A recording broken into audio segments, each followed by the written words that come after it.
अस्सलाम वालेकुम दोस्तों, मैं मुबीन जाफ़र भट्टी एडवोकेट आपकी खिदमत में हाज़िर हूँ। आज मैं आपको कायद-ए-आज़म मोहम्मद अली जिन्ना, जो कि बहुत बड़े लीडर ही नहीं, बहुत बड़े वकील भी थे, बरे-सग़ीर में पहले मुसलमान बैरिस्टर थे।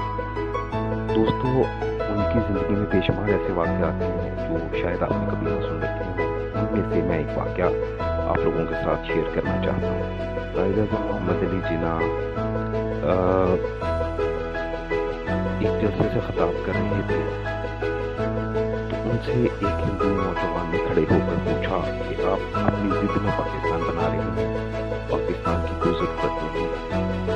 जब कायद-ए-आज़म मोहम्मद अली जिन्ना ने बड़े इत्मीनान से उसकी बात को सुना और उसके बाद उसको इशारा किया कि पानी का एक गिलास लेकर आओ। वो पानी का एक गिलास लेकर स्टेज पे हाजिर हुआ। कायद-ए-आज़म मोहम्मद अली जिन्ना ने एक पानी का गिलास से सिप लिया और सिप लेने के बाद वो गिलास उस शख्स को कहा कि इसको पियो। उसने पीने से यकसर इनकार कर दिया। कायद-ए-आज़म ने पास ही खड़े एक मुसलमान स्टूडेंट से कहा कि इस गिलास को पियो। उसने कायद-ए-आज़म की मोहब्बत में, उस शफ़क़त से, उस मोहब्बत से, अक़ीदत से उस गिलास को पी लिया।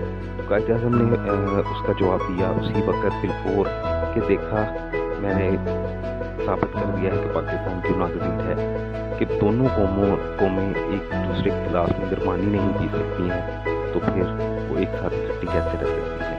दोस्तों, मज़ीद अच्छी वीडियोज़ देखने के लिए मेरे चैनल को सब्सक्राइब ज़रूर कीजिएगा। Not ever Jafar Bhatti YouTube पे हाजिर है। आप सबका बहुत शुक्रिया। अल्लाह हाफ़िज़।